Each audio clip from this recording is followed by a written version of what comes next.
Hakim-Hakim pasal 7. Gideon mengusir musuh.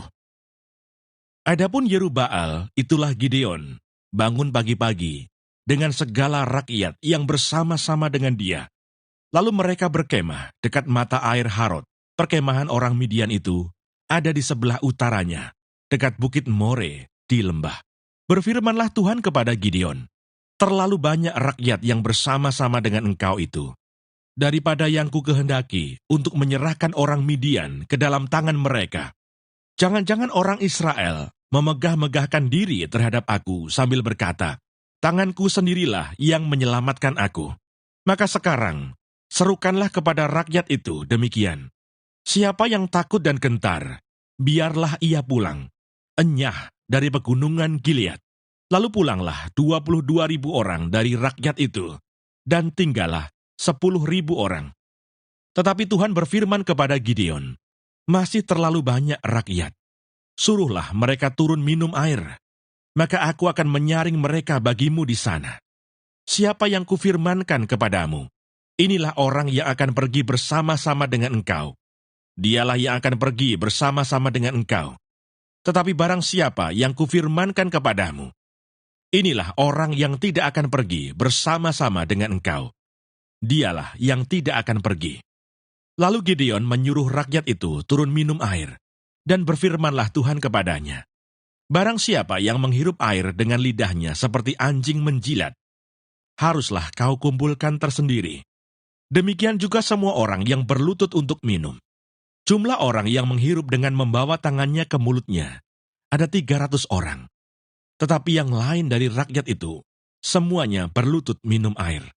Lalu berfirmanlah Tuhan kepada Gideon, dengan ke-300 orang yang menghirup itu, akan kuselamatkan kamu. Aku akan menyerahkan orang Midian ke dalam tanganmu. Tetapi yang lain, dari rakyat itu semuanya boleh pergi, masing-masing ke tempat kediamannya. Dari rakyat itu, mereka mengambil bekal dan sangkakala. Demikianlah seluruh orang Israel disuruhnya pergi, masing-masing ke kemahnya. Tetapi ke-300 orang itu ditahannya. Adapun perkemahan orang Midian ada di bawahnya, di lembah. Pada malam itu berfirmanlah Tuhan kepadanya, bangunlah, turunlah, menyerbu perkemahan itu, sebab telah kuserahkan itu ke dalam tanganmu. Tetapi jika engkau takut untuk turun menyerbu, turunlah bersama dengan Pura, bujangmu, ke perkemahan itu. Maka kau dengarlah apa yang mereka katakan. Kemudian engkau akan mendapat keberanian untuk turun menyerbu perkemahan itu. Lalu turunlah ia bersama dengan Pura, bujangnya itu, sampai kepada penjagaan terdepan laskar di perkemahan itu. Adapun orang Midian dan orang Amalek, dan semua orang dari sebelah timur itu, bergelimpangan di lembah itu, seperti belalang banyaknya, dan unta mereka tidak terhitung, seperti pasir di tepi laut banyaknya. Ketika Gideon sampai ke situ, kebetulan ada seorang menceritakan mimpinya kepada temannya, katanya, aku bermimpi, tampak sekeping roti jelai terguling masuk ke perkemahan orang Midian.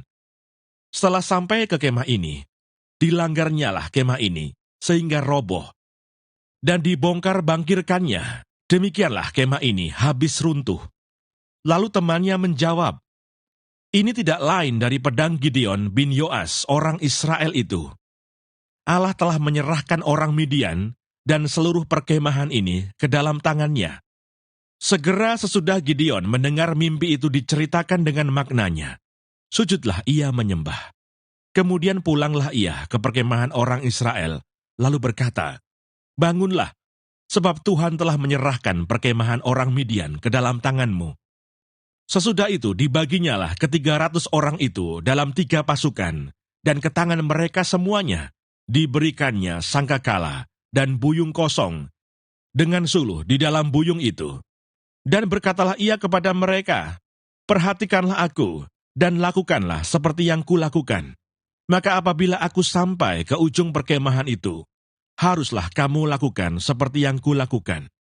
Apabila aku dan semua orang yang bersama dengan aku meniup sangkakala, maka haruslah kamu juga meniup sangkakala sekeliling seluruh perkemahan itu dan berseru, demi Tuhan dan demi Gideon. Lalu Gideon dan ke-100 orang yang bersama-sama dengan dia sampai ke ujung perkemahan itu pada waktu permulaan giliran jaga tengah malam, ketika penjaga-penjaga baru saja ditempatkan. Lalu mereka meniup sangkakala sambil memecahkan buyung yang di tangan mereka. Demikianlah ketika pasukan itu bersama-sama meniup sangkakala dan memecahkan buyung, dengan memegang obor di tangan kirinya dan sangkakala di tangan kanannya untuk ditiup, serta berseru, "Pedang demi Tuhan dan demi Gideon." Sementara itu tinggallah mereka berdiri, masing-masing di tempatnya, sekeliling perkemahan itu. Tetapi seluruh tentara musuh menjadi kacau balau, berteriak-teriak dan melarikan diri. Sedang ke-300 orang itu meniup sangkakala, maka di perkemahan itu, Tuhan membuat pedang yang seorang diarahkan kepada yang lain. Lalu larilah tentara itu sampai ke Betsita, ke arah Serera, sampai ke pinggir Abel Mehola, dekat Tabat. Kemudian dikerahkanlah orang-orang Israel dari suku Naftali, dan dari suku Asher, dan dari segenap suku Manasye. Lalu mereka mengejar orang Midian itu. Gideon menyuruh juga orang ke seluruh pegunungan Efraim dengan pesan, "Turunlah menghadapi orang Midian, dan dudukilah segala batang air sampai ke Bet-bara, dan juga sungai Yordan." Maka semua orang Efraim dikerahkan. Lalu mereka menduduki segala batang air sampai ke Bet-bara, juga sungai Yordan. Mereka berhasil menawan 2 raja Midian, yakni Oreb dan Seeb. Oreb dibunuh di gunung batu Oreb, dan Seeb dibunuh dalam tempat pemerasan anggur Seeb. Mereka mengejar orang Midian itu. Lalu mereka membawa kepala Oreb dan kepala Seeb kepada Gideon di seberang sungai Yordan. Hakim-Hakim pasal 8. Lalu berkatalah orang-orang Efraim kepada Gideon, "Apa macam perbuatanmu ini terhadap kami? Mengapa engkau tidak memanggil kami ketika engkau pergi berperang melawan orang Midian?" Lalu mereka menyesali dia dengan sangat. Jawabnya kepada mereka, "Apa perbuatanku dalam hal ini, jika dibandingkan dengan kamu? Bukankah pemetikan susulan oleh suku Efraim lebih baik hasilnya dari panen buah anggur kaum Abiezer? Allah telah menyerahkan kedua raja Midian itu, yakni Oreb dan Seeb, ke dalam tanganmu. Apa yang telah dapat kucapai jika dibandingkan dengan kamu?" Setelah ia berkata demikian, maka redalah marah mereka terhadap dia. Orang Midian dikalahkan, raja-rajanya dibunuh.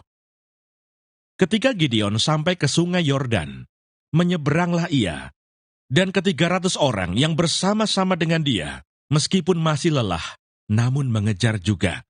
Dan berkatalah ia kepada orang-orang Sukot, "Tolong berikan beberapa roti untuk rakyat yang mengikuti aku ini, sebab mereka telah lelah.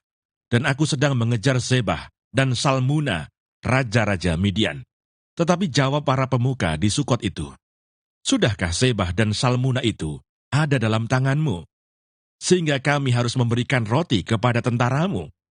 Lalu kata Gideon, "Kalau begitu, apabila Tuhan menyerahkan Zebah dan Salmuna ke dalam tanganku, aku akan menggaruk tubuhmu dengan duri padang gurun dan onak." Maka berjalanlah ia dari sana ke Penuel, dan berkata demikian juga kepada orang-orang Penuel. Tetapi orang-orang ini pun menjawabnya seperti orang-orang Sukot. Lalu berkatalah ia juga kepada orang-orang Penuel, "Apabila aku kembali dengan selamat, maka aku akan merobohkan menara ini." Sementara itu Zebah dan Salmuna ada di Karkor bersama-sama dengan tentara mereka. Kira-kira 15.000 orang banyaknya, yakni semua orang yang masih tinggal hidup dari seluruh tentara orang-orang dari sebelah timur. Banyaknya yang tewas, ada 120.000 orang yang bersenjatakan pedang. Gideon maju melalui jalan orang-orang yang diam di dalam kemah di sebelah timur Nobah dan Yogbeha, lalu memukul kalah tentara itu. Ketika tentara itu menyangka dirinya aman, Zebah dan Salmuna melarikan diri, Tetapi Gideon mengejar mereka dan menawan kedua raja Midian itu, yakni Sebah dan Salmuna, sedang seluruh tentara itu dicerai-beraikannya. Kemudian kembalilah Gideon bin Yoas dari peperangan dengan melalui pendakian Heres. Ditangkapnyalah seorang muda dari penduduk Sukot. Setelah ditanyai, orang itu menuliskan nama para pemuka dan para tua-tua di Sukot untuk Gideon, 77 orang banyaknya. Lalu pergilah Gideon kepada orang-orang Sukot sambil berkata, "Inilah Seba dan Salmuna, yang karenanya kamu telah mencela aku dengan berkata, sudahkah Seba dan Salmuna itu ada dalam tanganmu, sehingga kami harus memberikan roti kepada orang-orangmu yang lelah itu?" Lalu ia mengumpulkan para tua-tua kota itu. Ia mengambil duri padang gurun dan onak, dan menghajar orang-orang Sukot dengan itu. Juga menara Penuel dirobohkannya, dan dibunuhnya orang-orang kota itu. Kemudian bertanyalah ia kepada Seba dan Salmuna, "Di manakah orang-orang yang telah kamu bunuh di Tabor itu?" Jawab mereka, "Mereka itu serupa dengan engkau. Sikap mereka masing-masing seperti anak raja." Lalu kata Gideon, "Saudara-saudarakulah itu, anak-anak ibuku, demi Tuhan yang hidup. Seandainya kamu membiarkan mereka hidup, aku tidak akan membunuh kamu." Katanya kepada Yeter anak sulungnya, "Bangunlah, bunuhlah mereka." Tetapi orang muda itu tidak menghunus pedangnya karena ia takut, sebab ia masih muda. Lalu kata Seba dan Salmuna, "Bangunlah engkau sendiri dan paranglah kami. Sebab seperti orangnya, demikian pula kekuatannya." Maka bangunlah Gideon, dibunuhnya Seba dan Salmuna, kemudian diambilnya bulan-bulanan yang ada pada leher unta mereka. Perbuatan Gideon selanjutnya dan akhir hidupnya. Kemudian berkatalah orang Israel kepada Gideon, "Biarlah engkau memerintah kami, baik engkau baik anakmu maupun cucumu, sebab engkaulah yang telah menyelamatkan kami dari tangan orang Midian." Jawab Gideon kepada mereka, "Aku tidak akan memerintah kamu, dan juga anakku tidak akan memerintah kamu, tetapi Tuhan yang memerintah kamu." Selanjutnya kata Gideon kepada mereka, "Satu hal saja yang kuminta kepadamu, baiklah kamu masing-masing memberikan anting-anting dari jarahannya. Karena musuh itu beranting-anting emas, sebab mereka orang Ismail." Jawab mereka, "Kami mau memberikannya dengan suka hati."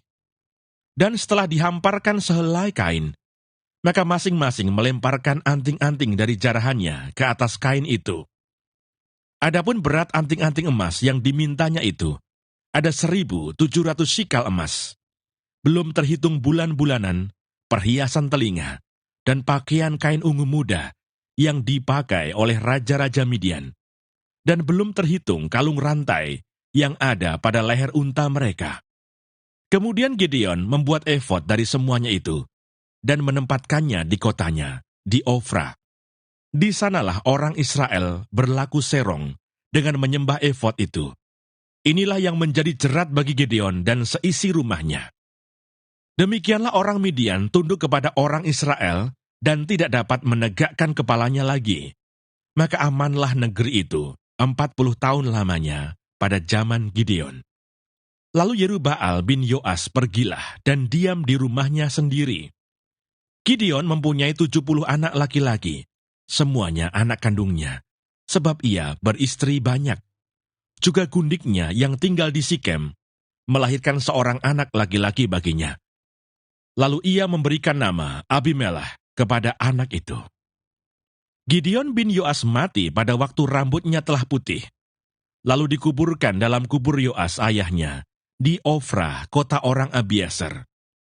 Setelah Gideon mati, kembalilah orang Israel berjalan serong dengan mengikuti para Baal, dan membuat Baal Berit menjadi Allah mereka.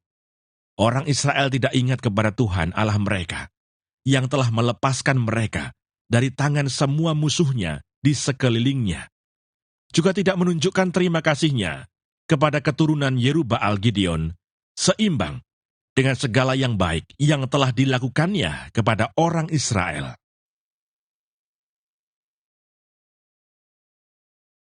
Hakim-Hakim pasal 9. Abimelech menjadi raja di Sikem.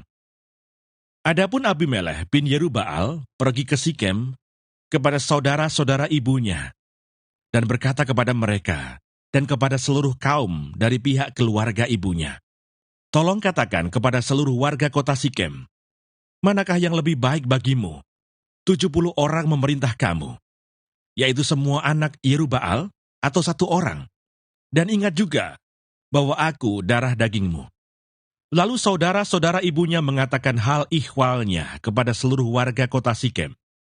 Maka condonglah hati orang-orang itu untuk mengikuti Abimelech. Sebab kata mereka, "Memang ia saudara kita." Sesudah itu mereka memberikan kepadanya 70 uang perak dari kuil Baal Berit.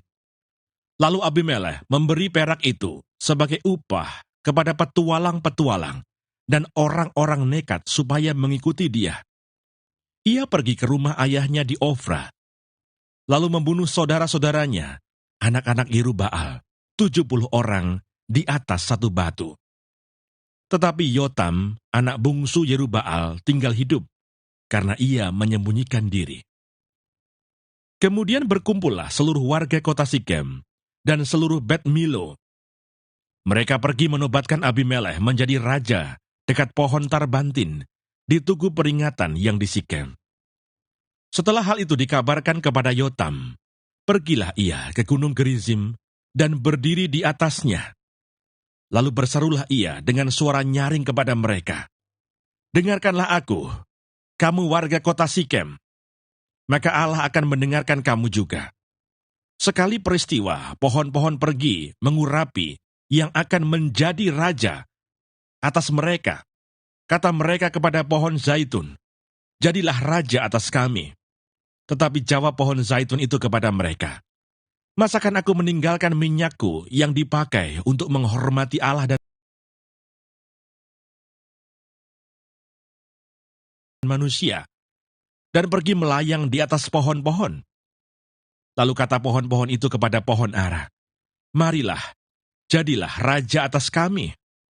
Tetapi jawab pohon ara itu kepada mereka, 'Masakan aku meninggalkan manisanku dan buah-buahku yang baik, dan pergi melayang di atas pohon-pohon?' Lalu kata pohon-pohon itu kepada pohon anggur, 'Marilah, jadilah raja atas kami.' Tetapi jawab pohon anggur itu kepada mereka, 'Masakan aku meninggalkan air buah anggurku yang menyukakan hati Allah dan manusia, dan pergi melayang di atas pohon-pohon?' Lalu kata segala pohon itu kepada semak duri, 'Marilah, jadilah raja atas kami.' Jawab semak duri itu kepada pohon-pohon itu, 'Jika kamu sungguh-sungguh mau mengurapi aku menjadi raja atas kamu, datanglah berlindung di bawah naunganku. Tetapi jika tidak, biarlah api keluar dari semak duri dan memakan habis pohon-pohon aras yang di gunung Libanon. Maka sekarang jika kamu berlaku setia dan tulus ikhlas dengan membuat Abimelech menjadi raja, dan jika kamu berbuat yang baik kepada Yerubbaal dan kepada keturunannya, dan jika kamu membalaskan kepadanya seimbang dengan jasanya, bukankah ayahku telah berperang membela kamu dan menyabung nyawanya, dan telah melepaskan kamu dari tangan orang Midian? Padahal kamu sekarang memberontak terhadap keturunan ayahku, dan membunuh anak-anaknya, 70 orang banyaknya, di atas 1 batu. Serta membuat Abimelech, anak seorang budaknya perempuan, menjadi raja atas warga kota Sikem, karena ia saudaramu. Jadi jika kamu pada hari ini berlaku setia dan tulus ikhlas kepada Yerubbaal dan keturunannya, maka silakanlah kamu bersuka cita atas Abimelech, dan silakanlah ia bersuka cita atas kamu. Tetapi jika tidak demikian, maka biarlah api keluar daripada Abimelech dan memakan habis warga kota Sikem dan juga Bet Milo. Dan biarlah api keluar daripada warga kota Sikem dan juga dari Bet Milo dan memakan habis Abimelech." Kemudian larilah Yotam. Ia melarikan diri ke Beer dan tinggal di sana karena takut kepada Abimelech, saudaranya itu. Setelah 3 tahun lamanya, Abimelech memerintah atas orang Israel.